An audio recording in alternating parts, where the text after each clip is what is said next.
और बहुत दिन बीत गए मोहे आने मिलो घनश्याम, बहुत दिन बीत गए।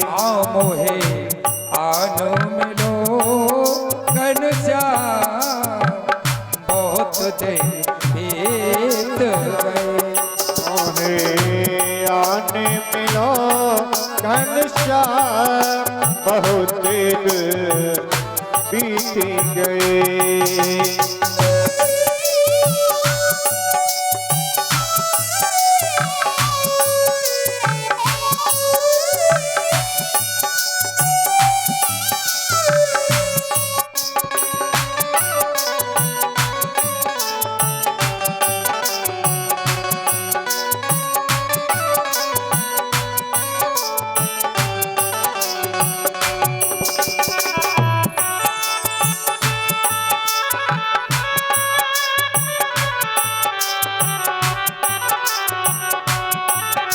और मुरली वाले मुरली बजा जा, मुरली वारे मुरली बजा जा।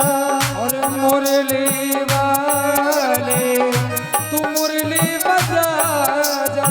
ओ मुरली वारे मुरली बजा जा। और रूप सावला दरस दिखा जा। और रूप सावरा दरस दिखा जा। और भक्तों के भगवान बहुत दिन तो गए मोहे। आने मिलो घनश्याम, बहुत दिन बीत गए मोहे। आने मिलो घनश्याम, बहुत दिन बीत गए।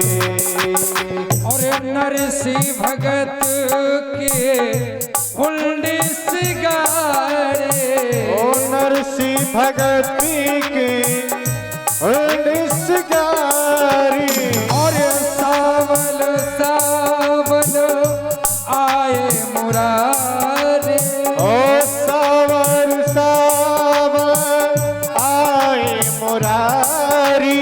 और सावन सावन आए मुरारे। ओ सावर सावर आए मुरारी।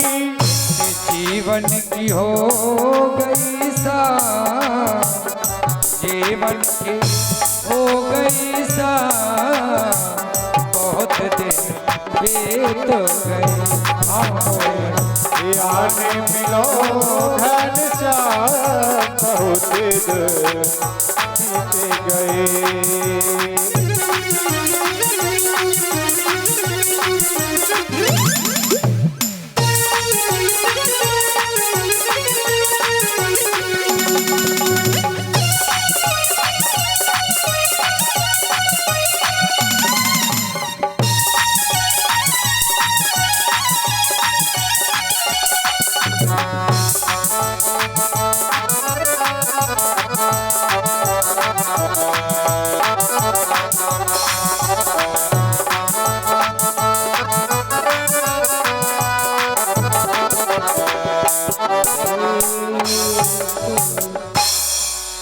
बोल वृंदावन बिहारी लाल की। आज श्रवण पान करें। तब कहा देवी आप जाकर के जो वैष्णव हैं उनके हृदय में विराजमान हो जाइए। जो वैष्णव संत होते हैं ना वो यहाँ पर विराजमान हैं, उन्हीं के हृदय में जाकर के विराजमान हो जाएं और आप कथा श्रवण पान करें। कथा प्रारंभ हो गई। आज ज्ञान वैराग्य जैसे ही अच्छे हो गए, नारद जी ने सनत कुमारों से पुनः और भी प्रश्न पूछना प्रारंभ किया। कहा महाराज और थोड़ा सुना दीजिए। मैंने ये तो देख लिया है कि इस कथा के सुनने से जो ज्ञान वैराग्य मरते जा रहे थे वो बिल्कुल अच्छे हो गए। अर्थात इस कथा के सुनने से किस किस का उद्धार हो गया है एवं किस किस का उद्धार हो सकता है। तब सनत कुमार मुस्कुराए और कहने लगे, नारद प्रश्न बहुत अच्छा किया है। आज मैं तुम्हें एक वो इतिहास सुनाने के लिए जा रहा हूं जिसे सुनने से भागवत के प्रति हमारे और आपके मन में विश्वास जागृत होता है। कई लोग कहते हैं कि भागवत क्या है, कुछ नहीं, ऐसे ही है। तो हमारे और आपके हृदय में भागवत के प्रति विश्वास बढ़ जाए, इस इतिहास के सुनने से यही होता है महाराज। अब ये इतिहास सुनाते हैं सनत कुमार, कहते हैं ध्यान से सुनो। तुंगभद्रा तटे पूर्वम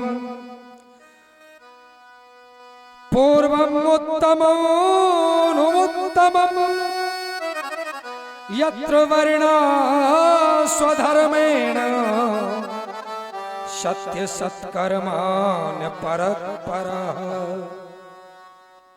आज तुम्हें इतिहास सुना रहे हैं, ध्यान से सुनो। बड़ा ही सुंदर नगर है, उस नगर का नाम है उत्तम नगर। तुंगभद्रा नदी के किनारे पर एक सुंदर सा नगर बसा हुआ है। उस नदी का नाम है तुंगभद्रा, नगर का नाम है उत्तम नगर। इसी उत्तम नगर में एक बहुत सुंदर ब्राह्मण जी रहते हैं, ब्राह्मण देवता। और वो ब्राह्मण देवता इतने अच्छे हैं बेचारे, धन संपत्ति की उनके यहाँ कोई कमी नहीं है।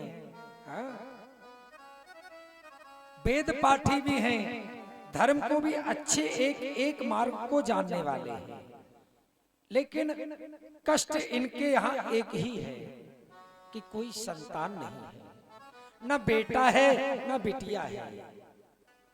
और एक गाय भी बंधी हुई है घर में, उसने भी किसी बछड़े और बछिया को जन्म नहीं दिया है। तुलसी का वृक्ष लगा हुआ है, वो भी मुरझाया हुआ है। इसी बात का कष्ट है।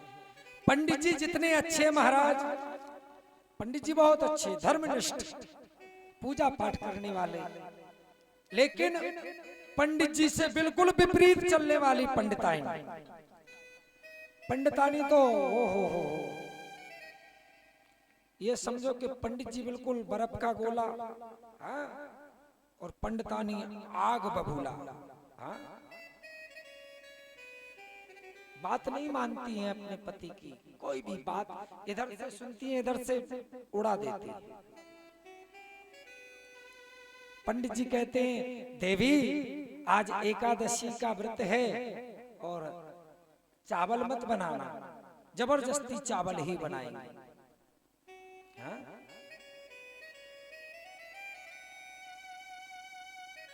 पंडित जी बुलाते हैं, अरे देवी इधर तो सुनो, बिल्कुल नहीं सुनते हैं, ध्यान में ही नहीं देती हैं, बिल्कुल पति के चरणों की सेवा तक नहीं करती हैं। ऐसा नहीं होना चाहिए। बिल्कुल विपरीत चलने वाली पंडिताई। आज पंडित जी ने सोचा कि ऐसे जीवन का क्या अर्थ, कोई अर्थ नहीं निकलता है। हाँ? अरे हम हैं तो जी लेंगे, फिर हमारे मरने के बाद क्या हमारे वंश में कोई हमारे पुरखों को जल देने वाला भी नहीं रहेगा क्या? देखो, प्राणी को सबसे ज्यादा कष्ट कब होता है? उसकी धन संपत्ति का कष्ट नहीं होता है उसे। धन संपत्ति कोई भी ले जाए, कोई दिक्कत नहीं है। हाँ भैया, थोड़े माइक वाले को बुला दो, ये तो गला एकदम पकड़ रहा है माइक। हाँ? हेलो, श्री राधे। तो महाराज, सबसे ज्यादा अगर किसी मनुष्य को संतान ना होने का दुख है तो वो कब होता है? जब उसको याद आता है कि जब हम मर जाएंगे तो हमारी अर्थी को कोई मुखाद अग्नि देने वाला नहीं रहेगा। क्या जब पितृपक्ष लगते हैं तो पितृपक्ष में पुरखों को जल दिया जाता है, क्या वो जल देने वाला भी नहीं रहेगा? यही कष्ट तो था महाराज दशरथ को। और एक बार भूपते मनो, एक बार भूपति मनो, बार भूपति मन माहि, भय गलाने मोरे सुत नाही, गलान मारे सुत नाही, एक बार भूपति मन माहि, एक बार भूपति मन माहि। यही कष्ट महाराज दशरथ को था, आज ब्राह्मण देव को है। इधर आज पंडित जी को गुस्सा आ गया, कहा जब संतान ही नहीं है तो इस धन संपत्ति के को हम किसके लिए संभालें? सब छोड़ छाड़ करके और जंगल के लिए चल देते हैं पंडित जी महाराज। आत्मदेव ब्राह्मण इधर आत्मदेव ब्राह्मण जंगल के लिए चल दिए और एक वृक्ष के नीचे बैठ करके रोने लगे बेचारे। हे परमात्मा मैं क्या करूं? क्या मुझसे इतना बड़ा अपराध हुआ है जो एक भी बेटा या बिटिया नहीं है? कौन सा पाप किया है हमने? सामने से एक संत जी चले आ रहे थे। संत महाराज आए और उन्होंने पूछ लिया, कथम रोद से विप्रम त्वम काते चिंता वलयसी, वद त्वम सत्वरम महम स्वस्य दुःखस्य कारणम। अर्थात हे विप्र, तुम्हारे मुखमंडल को देख करके तो ऐसे लगता है जैसे आप विप्र हो। बताओ क्या कष्ट है, किस कारण से रो रहे हो, बोलो। तब चरणों को पकड़ करके और भी ज्यादा रोने लगे आत्मादेव। कहने लगे, हे संत महाराज, संसार में कुछ नहीं है, किसी प्रकार की घर में कमी नहीं है, बस कमी तो एक ही है कि घर में ना कोई बेटा है ना बिटिया है। इसलिए आपसे प्रार्थना है, आप तो मुझे ऐसा आशीर्वाद दो जिससे मुझे बेटा प्राप्त हो जाए। संत भगवान कहने लगे, क्या करें, कैसे दे दें बेटा? पंडित जी कहने लगे, आप मेरे भाग्य के विषय में बताओ, मेरे भाग्य में बेटा या बिटिया लिखा है कि नहीं लिखा है? पंडित जी के भाग्य की ओर देखा संत जी ने तो कह दिया, अहम ब्राह्मणो भाग्य पुत्रस्य दुःखे सुकारणम, सत्य जन्मान नए बचे नए बचे। अर्थात हे ब्राह्मण, तुम्हारे भाग्य में एक जन्म नहीं, 7 जन्मों तक संतान का सुख लिखा ही नहीं है।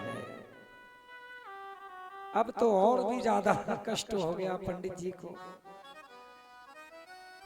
छाती पीटने लगे, ब्राह्मण के चरणों में मस्तक पटकने लगे, कहने लगे, संत जी मैं कुछ नहीं जानता, आप तो मुझे बेटा दो। अब तो संत जी भी घबराने लगे, कहने लगे, महाराज जब आपके भाग में 7 जन्मों तक कोई बेटा है ही नहीं तो हम कहां से बेटा दें? ब्राह्मण देवता कहने लगे मैं जानता हूं, संतों के हृदय में भगवान का वास हुआ करता है, और सच्चे हृदय से आपने अपने मुखारबिंद से अगर मुझे आशीर्वाद दे दिया और कह दिया कि बेटा होगा, तो मुझे पूर्ण विश्वास है कि बेटा मुझे हो जाएगा। और अगर आप आशीर्वाद नहीं देंगे, मुंचा ज्ञानम प्रजारूपम बलिष्ठा कर्मणो गति विवेकम तो समासाध्य त्वज संसार वासना। संत जी ने समझाने का बहुत प्रयास किया, कहा महाराज जी अरे बेटे से कुछ नहीं होता है, आज बेटे के लिए रो रहे हो, और बेटा जब बड़ा होगा और 4 डंडे जमाने लगा तुम्ही में, तो फिर कैसा लगेगा है? अरे इतिहास उठा करके तो देखो, जिस बेटे को आप मांग रहे हो अगर वो कंस की तरह निकल आया तो फिर क्या होगा है? कंस ने अपने पिताजी को पकड़ करके सीधा जेल खाने में डाल दिया था। ऐसा अगर बेटा निकल आया तो फिर मुझे कोसोगे है? कि इससे अच्छा तो बेटा होता ही नहीं। आज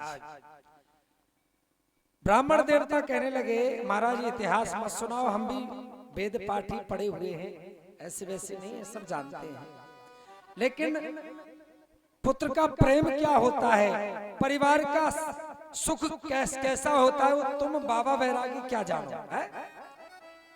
अगर तुम्हारा विवाह हो जाता और बाल गोपाल पापा पापा तोतली भाषा में कहते हुए आते महाराज, हाँ तो सब कुछ भूल जाते।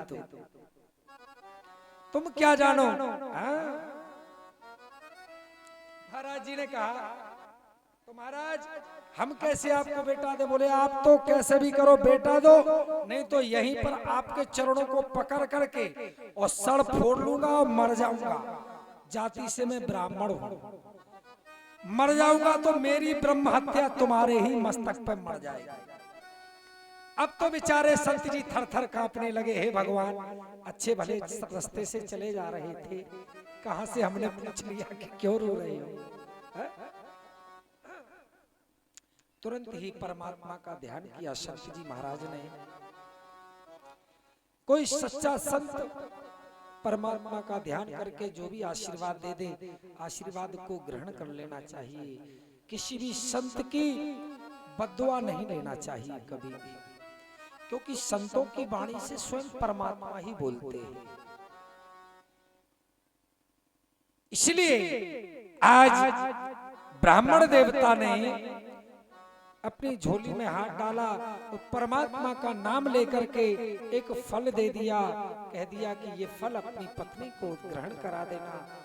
ईश्वर ने चाहा तो आपकी मन की कामना जरूर पूर्ण हो जाएगी।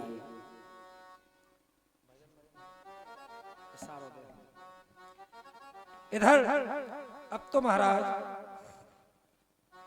पंडित जी खुशी से आए घर पर और कहने लगे, अरे पंडितानी चिल्लाती हुई आई, क्या है? क्यों गला फाड़ करके चिल्ला रहे हो? क्या हुआ? तो महाराज पंडित जी ने कहा, देखो ये जो प्रसाद है इस प्रसाद को तुम पालो। पंडितानी कहने लगी, क्या होगा इस प्रसाद से? बोले इस प्रसाद को आप पालेंगे, अगर इस प्रसाद को तुम पालोगी तो हमारे जो यहाँ कोई संतान नहीं है, हमारे यहाँ भी बेटा बिटिया कुछ ना कुछ हो ही जाएगा। कहा ठीक है मैं पालूंगी, तुम जाओ। अनन्य ममता विष्णु ममता प्रेम संयता भवसा एवं सांद्रात्मा बुद्धे प्रेमाद्य निघ्यते। आज बहुत घबराए हुए फिर रहे हैं बेचारे पंडित जी, कैसे भी करके हमारे यहाँ बेटा हो जाए। तो अब पंडित जी ने वो फल दिया और चले जाते हैं, कहते हैं खा लेना। बोले हाँ खा लूंगी। अब तो जैसा इनका नाम है वैसा ही इनका काम है। पंडितानी का नाम क्या है पता है? धुंधली देवी। हाँ, धुंधली जानते हो किससे कहते हैं?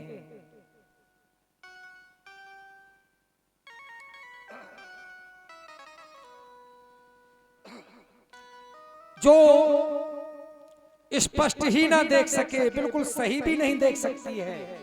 हाँ, और ऐसा भी नहीं कि ये बिल्कुल अंधी हो, अंधी भी नहीं है। जैसे या तो अंधा व्यक्ति एक हो तो वो भी ठीक रहता है, चलो उसको कुछ दिखाई ही नहीं दे रहा है, सब कुछ अंधेरा ही अंधेरा है।